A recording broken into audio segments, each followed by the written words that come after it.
বিএনপির প্রতিষ্ঠাতা শহীদ রাষ্ট্রপতি জিয়াউর রহমানের ৪৫তম শাহাদাত বার্ষিকীতে চট্টগ্রামের রাঙ্গুনিয়ার জিয়ানগরে তার প্রথম সমাধিতে শ্রদ্ধা নিবেদন করেছেন বিএনপি ও এর অঙ্গ সহযোগী সংগঠনের নেতাকর্মীরা। শনিবার সকালে সমাধিস্থলে পুষ্পস্তবক অর্পণ করেন দলের স্থায়ী কমিটির সদস্য অর্থ ও পরিকল্পনা মন্ত্রী আমির খসরু মাহমুদ চৌধুরী। শ্রদ্ধা নিবেদন শেষে তিনি জানান, জিয়াউর রহমানের হত্যাকাণ্ডের বিচার হবে কিনা সেই বিষয়ে সিদ্ধান্ত নেবে দেশের বিচার বিভাগ। আমরা একটি স্বাধীন বিচার বিভাগে বিশ্বাস করি, সুতরাং বিচার কি হবে সেটা বিচার বিভাগ সিদ্ধান্ত নেবে, রাজনীতিবিদরা নেবে না। বিগত দিনে যেটা হয়েছে সেটা আমরা করব না।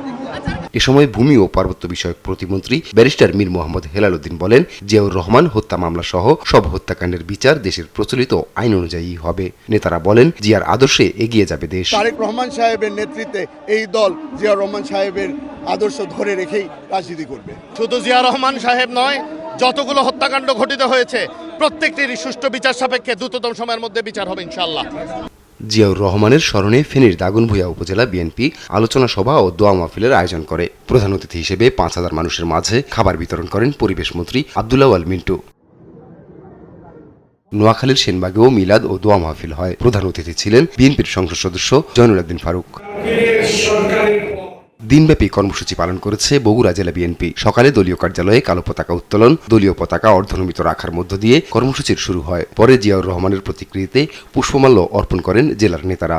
বহুদলীয় গণতন্ত্রের প্রবর্তক বিএনপির প্রতিষ্ঠাতা চেয়ারম্যান শহীদ রাষ্ট্রপতি জিয়াউর রহমানের ৪৫তম শাহাদাত বার্ষিকী উপলক্ষে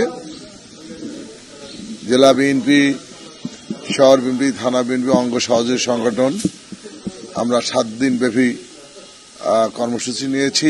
বরিশাল দক্ষিণ জেলা বিএনপির উদ্যোগে নগরীর অশ্বিনী কুমার হলে দোয়া ও মোনাজাতের আয়োজন হয়। দলের প্রতিষ্ঠাতার শাহাদাত বার্ষিকীতে খুলনায় সকালে দলীয় কার্যালয়ে কালো পতাকা উত্তোলন করা হয়। নেতাকর্মীরা কালো ব্যাজ ধারণ করে শোক র্যালি করে নগর জুড়ে।